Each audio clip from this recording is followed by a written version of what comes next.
Hello, dear listeners. Here is Andre Branco, and you are on the channel Souls Like. Today I bring you a story that will touch your heart. Get ready to get emotional. The stove fire slowly went out as Tatiana, with a deep sigh, sank into the kitchen chair.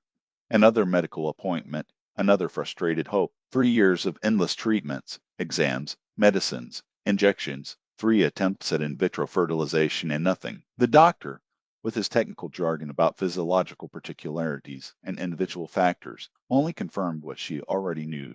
The chance of having a child with Roman was almost null. They met 8 years ago at a company party. She, a designer full of dreams. He, a promising sales executive. 6 months later, they were married. 7 years of life together. 5 of them in those 50 square meters that Tatiana turned into a cozy home, less the little room that has always dreamed of painting blue or pink. The mother-in-law, Donna Anise, never hid her disdain. Very simple for my son, he said loudly enough for her daughter-in-law to hear. When it became clear that children would not come, the disdain became ice. What did you marry you, huh? He asked every time he appeared on Sunday with that fake smile. Woman who does not give children, what is it for? Roman, at these times, disappeared on the porch with a cigarette, preferring not to get in. The Issel's whistle brought her back to reality. Tatiana got up to prepare instant coffee when she heard the key spin in the lock. Strange Roman would only come back in 2 hours. The door suddenly opened, and there he was, followed by 3 children, 2 boys, one of 8, one 6, and one girl of 4, all with lost, scared looks. Behind them, Donna Anise carried 2 huge bags, with a smile of victory on her face. What is happening? It was all Tatiana managed to say. Roman threw the keys on the entrance table and stared at her with a look she had never seen in him, a mixture of contempt and superiority. It's my cousin Oleg's children, he announced dry. Remember I talked about his difficulties. So it is. He lost his guard.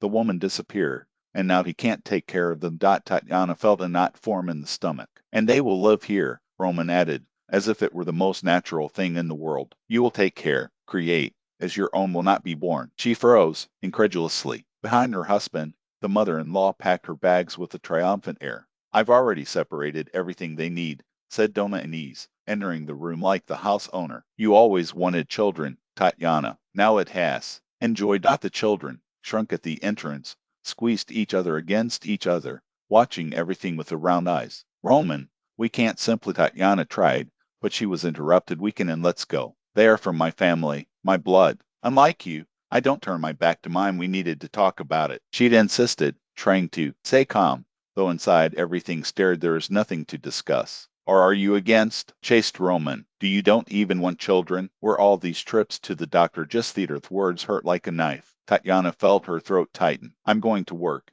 he announced indifferently. My mother will help you today. When I come back, I want everything in order. Of course, my son.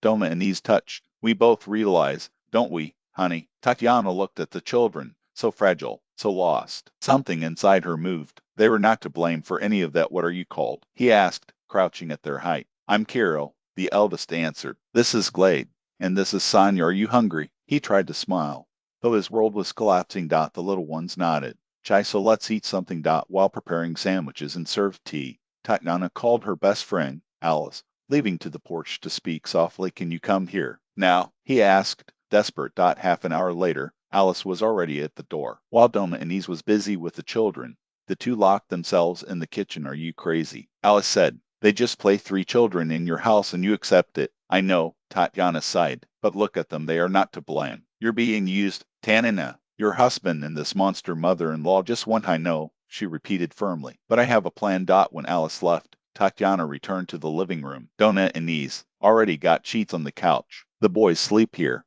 and Sonya can stay in the single bed, he ordered. Oh, and I stay too, to help you get used to it. No need, Tatiana cut, with a firmness that surprised her herself. We turned around. But you don't understand anything about children, protested the mother-in-law. I learned quickly. He smiled without warmth. Thanks for the help, but from now on I take care of myself. After a tense discussion, Donna Anise ended up leaving. Alone with the children, Tatiana decided to know them better. Tell you a little, he said, serving tea and cookies. Gradually, they were releasing. Kara loved to draw and assemble puzzles. Glade was fascinated by dinosaurs. Sonya, the youngest, lived in a world of fairy tales and dolls.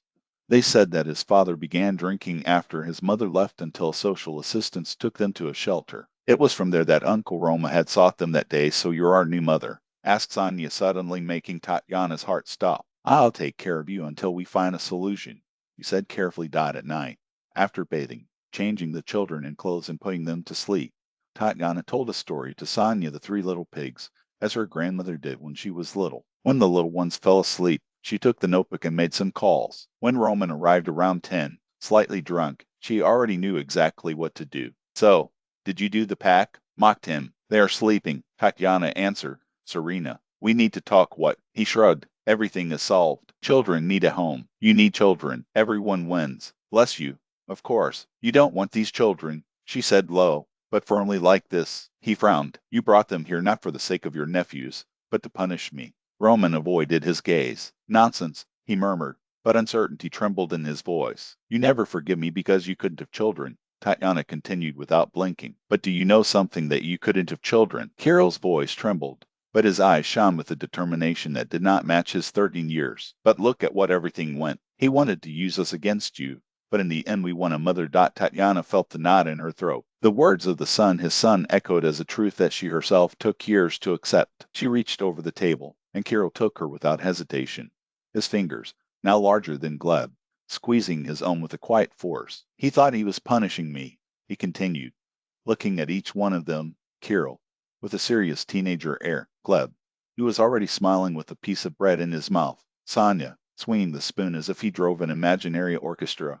And Maria, the little miracle, sleeping in Mikhail's lap. But it was he who lost. He lost his chance to really meet us, to see the Kirill draw those amazing paintings, the Gleb win the mathematics Olympics, Sonia sing in the school choir as if the world were her stage. Her voice failed for a second. And Maria, he doesn't even know she exists. He's dumb, said Sonia, with the brutal frankness of children. Uncle Mikhail is much cooler. He teaches me how to make giant sandcastles. Mikhail laughed, passing his arm through the shoulders of Tatiana. And on top of that, I got a whole family for free. Best business of my life. It's not free, Gleb corrected. Really, we take care of Mom, and Dad too, and Marita, and even the cat, who only knows how to tend her at dawn. Laughter filled the kitchen, warm as the smell of dinner that was still smoking in the dishes. Tatiana looked out the window, where the latest sunset lights painted the garden in gold. He remembered that night, years ago, when Roman had crossed the door for the last time, taking with him only anger and resentment. At the time, she had thought she was alone. That way 3 scared children, a broken marriage, a broken family would be too much to carry. But now, watching the scene in front of him, he understood. She was never alone. You know, Kirill, he said, squeezing his hand harder, sometimes life throws us things we didn't ask for, people we don't choose, pain we don't deserve. But she smiled, her damp eyes. Sometimes it is exactly in these unchecked things that we find what we needed most. Sonia hit the spoon on the table. Does that mean we can eat dessert now? More laughs. Mikhail served the cake while Tatiana kissed Maria's forehead, who had woke up with a noise and looked at everyone with wide eyes, as if trying to memorize that moment. Your family. Not that blood or chance had given her, but the one she had chosen with struggle, with love, with every decision that had led her there. And when Kirill, already with a piece of cake in his hand, asked softly, do you think he will ever regret it? Tatiana didn't hesitate. I don't know, but it doesn't matter anymore. She looked at each one of them, her heart so full. Because we already won. You can't have your children, Kirill continued, with a sincerity that only absolute confidence allows. And now there are us. 4. All yours. Sonia added, her eyes shining with a truth that didn't need words to be felt, even though 3 didn't get out of your belly. The knot in Tatiana's throat suddenly climbed, so strong that she had to swallow hard so as not to let tears fall right there, between laughter and crumbs of cake. But Mikhail, always attentive, squeezed his hand under the table, a small, almost imperceptible gesture that said everything. I'm here. You are not alone. She smiled, and this time there was no pain in her chest, just such immense gratitude that she overflowed. Yes, he whispered, his voice hoarse with emotion. You're mine. And that paused, as if the words were not enough, is the greatest gift life has ever given me, the most beautiful surprise I could ever imagine.